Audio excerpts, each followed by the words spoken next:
Welcome the students of BSc agriculture part second. आज हम discuss करेंगे केटल सेड के बारे में। जब हम 50 टू 100 के बीच गायों को जब पालते हैं तो उनके लिए सबसे पहली चीज़ होती है केटल सेड, और इसके लिए प्लानिंग करना पड़ता है कि कौन सी जगह केटल सेड बनाया जाए जहाँ से सॉइल फर्टिलिटी अच्छी हो, बरसात का पानी नहीं भरे, ड्रेनेज सिस्टम अच्छा हो और ट्रांसपोर्टेशन साधन हो जिससे कि दूध आसानी से पहुंचाया जा सके, चारे दाने की व्यवस्था हो सके। साथ ही साथ में पास में ही केटल्स को ग्रीन फॉरेज और दाना वगैरह आसानी से अवेलेबल हो। इन सब बातों का ध्यान रखते हुए केटल शेड में हम निम्न बातों का ध्यान रखेंगे, वन बाय वन डिस्कस करते हैं। सबसे पहले स्थान, प्लेस की आवश्यकता है। स्थान ऐसा हो कि वो बहुत ऊंचा भी ना हो और बहुत नीचे भी ना हो, प्लेन से थोड़ा सा हल्का सा हाइट में हो, जहाँ स्लोप अच्छा हो और पानी उसमें भरे नहीं, बरसात का पानी निकल जाए। और वो दूरी जो है रोड से 100 मीटर से के आसपास हो, इस बात का विशेष ध्यान रखें जिससे कि आसानी से रोड तक पहुंचा जा सके, दूध को पहुंचाया जा सके या जो भी एनिमल्स की आवश्यकता है वो एनिमल को भी मिल सके। उसके बाद है वहाँ की सॉइल।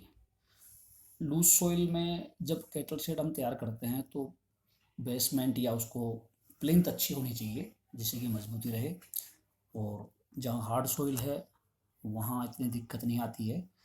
साथ ही साथ ये ध्यान रखें कि सॉइल फर्टाइल सॉइल हो और जिससे कि चारा दाना आसानी से उगाया जा सके। बरसात में और सर्दी में खरीफ रबी की जो चारे दाने की फसलें हैं वो उसमें आसानी से हो सके, और मजबूत उसका बेसमेंट हो, मजबूत उसकी प्लिंथ हो, इस बात का ध्यान रखें। तीसरी चीज़ है सनलाइट। इस तरह का हम कैटल शेड का डायरेक्शन रखें जिससे कि सनलाइट आसानी से उसमें पहुँचे।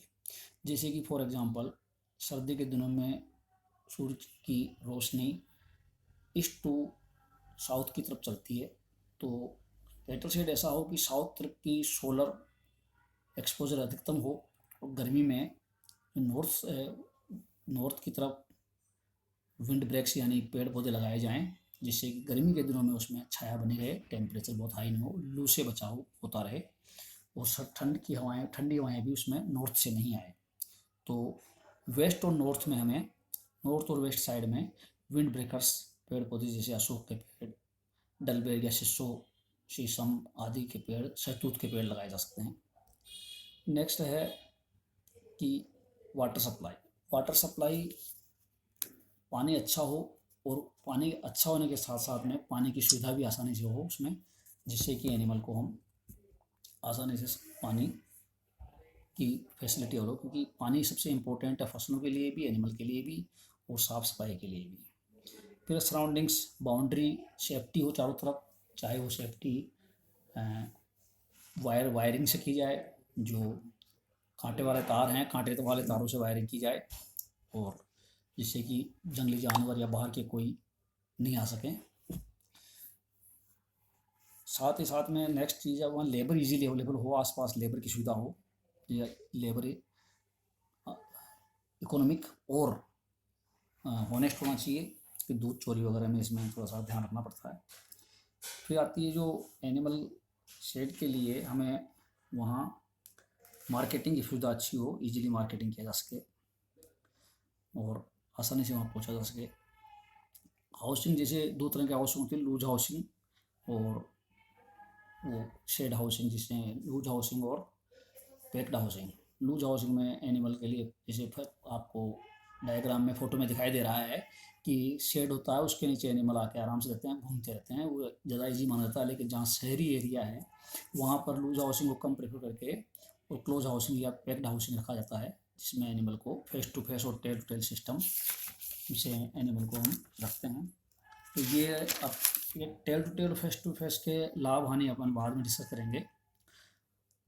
ध्यान रखें कैटर शेड बनाते समय कि फ्लोर उसमें बहुत चिकना ना हो, वो ब्रिक्स का फ्लोर हो, मुल्डा मिट्टी जैसे इसको बोलते हैं वो हो, जिससे कि कीचड़ भी ना हो और पानी बरसात का आसानी निकल जाए। फ्लोर की जो है दीवारें चारों तरफ से हैं, साइज हो वॉल की साइड वो सीमेंटेड हो, 4 से 5 फीट ऊंची हो।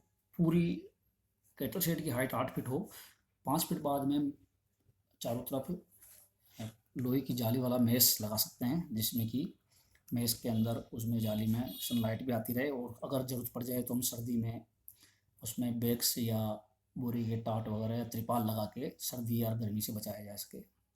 और एनिमल की फीडिंग की व्यवस्था ऐसी हो कि वो मेंजर इतनी हाइट पे हो कि एनिमल आसानी से उसे मैं चारा दाना खा सके।